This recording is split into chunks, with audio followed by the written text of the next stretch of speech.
Alchemist, सपने, लक्ष्य, खजाने और किस्मत की एक ऐसी किताब, एक ऐसी कहानी जिसे इस दुनिया के हर उस इंसान ने पढ़ा है जो किताबें पढ़ने का शौकीन है।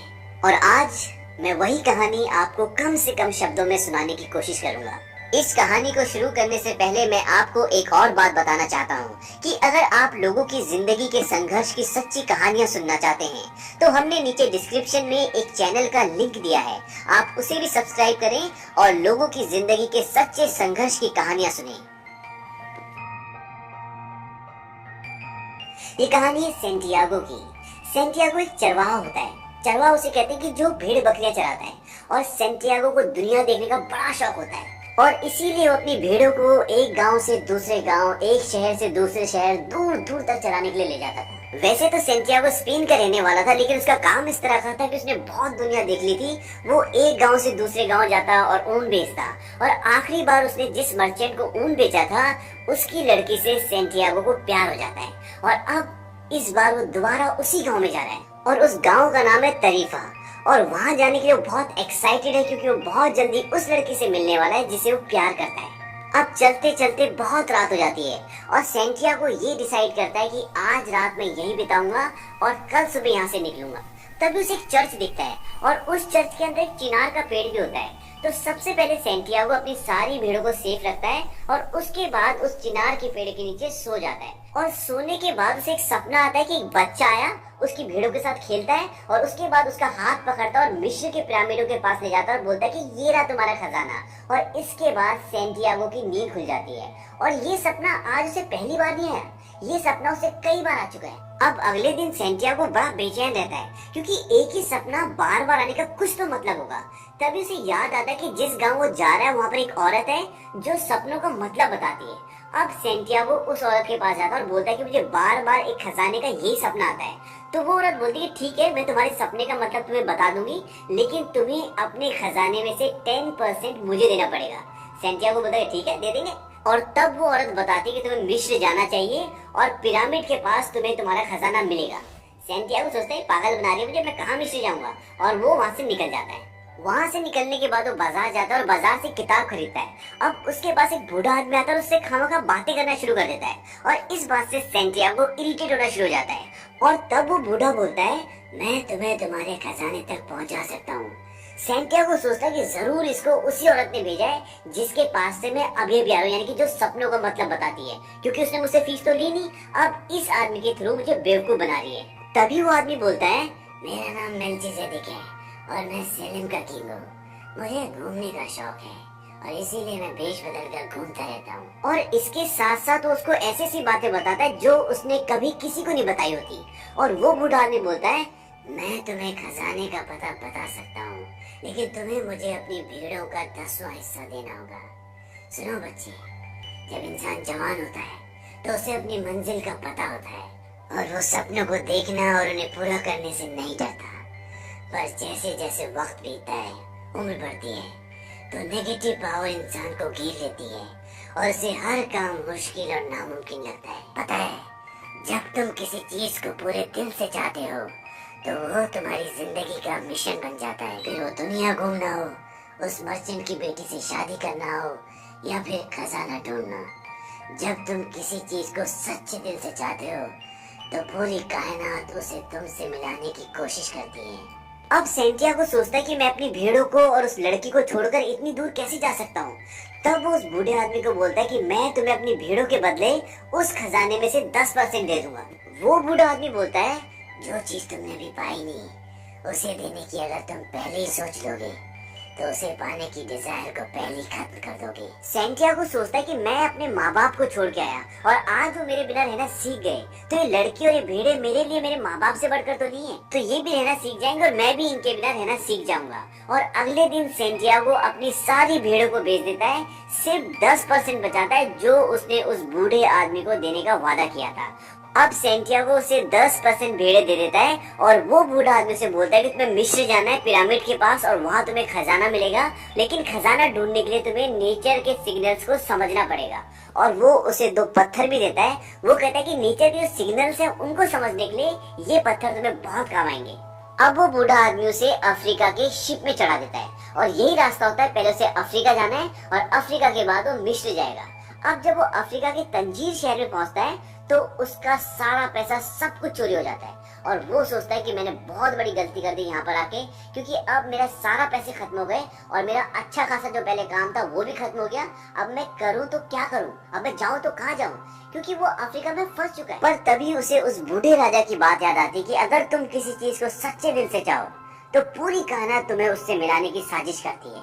और वो सोचता है कि ये जगह इतनी बुरी भी नहीं है।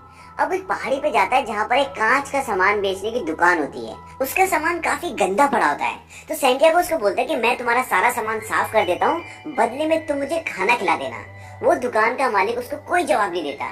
तब सैंटियागो सोचता है कि शायद प्रकृति चाहती कि मैं अपना फैसला खुद करूं, और वो उसका सामान साफ करना शुरू कर देता है। अब इसके बाद दुकान का मालिक उसे खाना खाने के लिए बाहर ले जाता है और बोलता है कि शायद तुम्हें काम की जरूरत है तो तुम मेरे पास काम कर लो। अब वो बोलता है कि ठीक है, मैं आपके पास सिर्फ एक ही रात काम कर पाऊंगा और बदले में तुम मुझे यहाँ से मिस्र जाने तक के पैसे दे देना। वो दुकान वाला हंसता और बोलता है कि अगर तुम 1 साल तक भी यहाँ पे काम करोगे ना तो भी शायद तुम इतना पैसा इकट्ठा ना कर पाओ। अब सैंटियागो सोच में पड़ जाता है और वो सोचता है कि ठीक है, मैं इस दुकान में काम कर लेता हूँ और इतना पैसा इकट्ठा कर लूंगा कि वापस अपने देश स्पेन में चला जाऊँ और कुछ भेड़े खरीद लूँ। और ये सोचकर वो उस दुकान में काम करने का फैसला कर लेता है। अब उनकी दुकान बहुत ऊपर पहाड़ी पर होती है, तो सैंटियागो देखता है कि वहाँ तक आने में लोग थक जाते हैं और वहाँ पर आसपास खाने पीने की कोई भी दुकान नहीं होती। अब सैंटियागो के दिमाग में एक आइडिया आता है। वो सोचता है क्यों ना कुछ खाने पीने का सामान रखा जाए जिससे लोग भी आए और बर्तन भी खरीदे और उनकी बिक्री बढ़ जाए। और वो ये आइडिया उस व्यापारी को बताता है और व्यापारी को ये आइडिया बहुत पसंद आता है। सैंटियागो उस व्यापारी को बोलता है कि हम इन क्रिस्टल के बर्तनों में चाय बेचेंगे, और व्यापारी उसकी बात मान जाता है। और अगले 1 साल में उनकी इतनी बिक्री होती है, इतना पैसा कमाते हैं कि वो अमीर हो जाते हैं। और अब सैंटियागो के पास इतने पैसे हैं कि वो वापस अपने घर स्पेन जा सके और अपने लिए भेड़े खरीद सके। अब वो फैसला करता है कि वो वापस अपने गांव चला जाएगा। तभी उसे उस बूढ़े राजा की बात याद आती है जिसने उसे कहा था कि अपने ख्वाबों को कभी भी अधूरा नहीं छोड़ना चाहिए। और इसके बाद वो एक बार फिर अपनी किस्मत आजमाता है और मिस्र जाने वाले कारवां में शामिल हो जाता है। और वहाँ पर उसकी मुलाकात एक अंग्रेज से होती है, और ये अंग्रेज एक एल्केमिस्ट को ढूंढ रहा होता है। और एल्केमिस्ट वो होता है जो सोना बनाता है, और जिस एल्केमिस्ट को ये ढूंढ रहा होता है उसकी उम्र 200 साल होती है। अब जब ये उस एल्केमिस्ट के गांव पहुंचते हैं तो वहाँ पे लड़ाई झगड़ा दंगा शुरू हो जाता है और वहाँ पर सैंटियागो फंस जाता है। सैंटियागो सोचता है कि मैं यहाँ पे फंस गया तो चलो इसकी मदद कर देता हूँ एल्केमिस्ट को ढूंढने में। अब वो उस एल्केमिस्ट को ढूंढते ढूंढते कुएं के पास पहुंचते हैं और वहाँ पर एक लड़की खड़ी होती है जिसका नाम होता है फातिमा। और सैंटियागो को फातिमा को देखते ही प्यार हो जाता है। इसके बाद फातिमा उन्हें एल्केमिस्ट का पता बताती है और वो अंग्रेज उस एल्केमिस्ट के पास आता है। एल्केमिस्ट उस अंग्रेज से बोलता है कि तुम पिछले 10 सालों से मुझे ढूंढ रहे हो, क्या तुमने खुद कभी सोना बनाने की कोशिश की? अंग्रेज बोलता है नहीं। वो कहते हैं कि अगर तुमने की होती तो आज तक तुम सोना बना चुके होते, क्योंकि किसी भी चीज को पाने के लिए निरंतर अभ्यास करना पड़ता है। अब जाओ, कोशिश करो और तुम सोना जरूर बनाओगे। और इसके बाद अंग्रेज वहाँ से चला जाता है। अब वहीं दूसरी तरफ सैंटियागो रोज फातिमा से मिलता है और उन दोनों को एक दूसरे से प्यार हो चुका है। अब एक दिन सैंटियागो देखता है कि आसमान में 2 बाज आपस में लड़ रहे होते हैं। तभी सैंटियागो को लगता है कि ये कोई संदेश है और इस गांव पे जरूर कोई दूसरी सेना या दूसरा गांव हमला करने वाला है। और ये बात वो वहाँ के कबीले के सरदार को बताता है। वो बोलता है कि अगर तुम्हारी बात और तुम्हारा आभास झूठा हुआ तो मैं तुम्हारी गर्दन कटवा दूंगा। अब अगले दिन सच में उस गांव पर एक सेना हमला कर देती है, लेकिन वो सब पहले से तैयार होते हैं तो वो उस लड़ाई को जीत जाते हैं। अब इस बात से वहाँ का सरदार सैंटियागो पे बहुत खुश होता है और वो उसे 50 सोने की मुद्राएं देता है और बोलता है कि आज से तुम इस गांव के काउंसलर हो। अब वो सोचता है कि क्यों ना मैं इसी गाँव में रुक जाऊँ, क्योंकि वो फातिमा से बहुत प्यार करता है और अब वो आराम से फातिमा के साथ इस गाँव में रह सकता है। और उसे अच्छी नौकरी भी मिल गई, उसके पास पैसे भी हैं। और अगले दिन वो सारी बातें फातिमा को बताता है कि मैं सोच रहा हूँ कि मैं यहीं रुक जाऊँ। फातिमा बोलती है नहीं, मैं तुमसे सच्चा प्यार करती हूँ और मैं तुम्हारा इंतजार करूंगी। तुम जाओ और अपने सपनों को पूरा करो। और वैसे भी मैं वुमेन ऑफ डेजर्ट हूँ। रेगिस्तान में क्या होता है, लोग लंबे लंबे सफर पे जाते हैं और वहाँ की औरतों को, वहाँ की लड़कियों को अपने हस्बैंड की और जिनसे वो प्यार करते हैं उनका इंतजार करने की आदत होती है। और इसके बाद सैंटियागो वहाँ से आगे निकल जाता है और इस बार बूढ़ा एल्केमिस्ट भी सैंटियागो के साथ जाता है, क्योंकि वो भी चाहता है कि वो खजाना ढूंढे और अपने सपने को पूरा करे। अब जब रेगिस्तान में कई दिन चलते हैं तो रास्ते में उन्हें कबीले वाले पकड़ लेते हैं और वो कहते हैं कि तुम जासूस हो। वो कहते कि नहीं हम जासूस नहीं है, पर वो उनकी बातों पे विश्वास नहीं करते और वो सेंटियागो का सारा सोना छीन लेते हैं। और उसके बाद वो उन्हें मारने ही वाले होते कि एल्केमिस्ट कहता है कि आप जानते हैं ये कौन है, ये बहुत बड़ा जादूगर है और खुद को हवा में बदल सकता है। वो कहते कि ठीक है, अगर इसने ऐसा किया तो हम तुम्हें छोड़ देंगे, नहीं तो मार देंगे। अब सेंटियागो परेशान हो जाता है क्योंकि उसे जादू तो आता ही नहीं। तब वो उस बूढ़े एल्केमिस्ट से अकेले में मिलता है और बोलता है कि तुमने तो मुझे मरवा दिया। वो बूढ़ा एल्केमिस्ट बोलता है कि तुम अपने अंदर से मौत और हार के डर को बाहर निकाल दो और अपना पूरा ध्यान रेगिस्तान और हवा पे लगाओ और तुम ऐसा कर पाओगे। अब सेंटियागो रेगिस्तान में खड़ा होकर पूरा ध्यान लगाता है और सबसे पहले रेगिस्तान से पूछता है, उसके बाद हवा से पूछता है, फिर सूरज से पूछता है और उसके बाद आत्माओं की दुनिया से पूछता है कि क्या मैं ऐसा कर पाऊंगा। तभी सेंटियागो को एक कोड़ा लगता है और वो वहां से गायब होकर दूसरी जगह प्रकट होता है। और ये देखने के बाद वो लोग उन्हें छोड़ देते हैं और अब वो वहां से आगे निकल जाते हैं। और कुछ दिन सफर करने के बाद वो लोग एक सन्यासी के यहाँ पहुंचते हैं। और जब वो सन्यासी के वहाँ पहुंचते तो एल्केमिस्ट जो होता है वो उसके घर में तांबे से सोना बनाता है और उसके 4 टुकड़े करता है। और उन 4 टुकड़ों में से वो एक टुकड़ा सेंटियागो को देता है, एक टुकड़ा अपने पास रखता है और 2 टुकड़े सन्यासी को देता है। और उसे ये बोलता है कि जब सेंटियागो पिरामिड से वापस आ जाएगा तो इन 2 टुकड़ों में से एक टुकड़ा सेंटियागो को दे देना। और उसके बाद वो एल्केमिस्ट वहां से चला जाता है और अब सेंटियागो आगे का सफर तय करता है। और कुछ दिन सफर करने के बाद वो फाइनली पिरामिड्स के पास पहुंच जाता है जहां पर उसका खजाना है। और वहां पहुंचने के बाद वो खुदाई शुरू कर देता है। तभी वहां पर कुछ लुटेरे आ जाते हैं और वो सेंटियागो को पकड़ लेते हैं और उसके पास जो सोने का टुकड़ा होता है वो उससे वो भी छीन लेते हैं। और उन्हें लगता है कि ये जो खुदाई कर रहा है इसे सोने का टुकड़ा यही मिला है। तब उनका जो सरदार होता है वो सेंटियागो को मारने लगता है और बोलता है कि हमें अपना सारा सोना दे दे।